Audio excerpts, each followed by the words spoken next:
Ako si Edna Rendon. So ito na yung palay ni Ma'am Grace dahil sa ito na produkto. Yan po ba ay na-witness ninyo from land preparation hanggang harvest?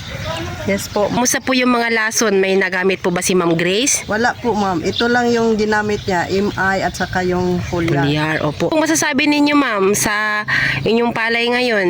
So maganda yung resulta, yung bunga, grabe.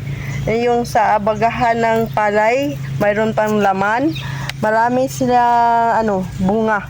Ayun, oo.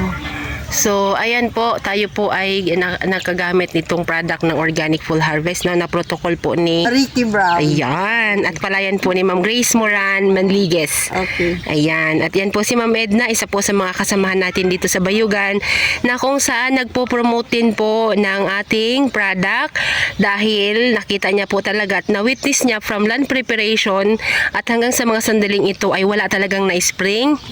Lason? Lason. Ayan. Yung mga herbicide, yung pang-insekto na pangmatay.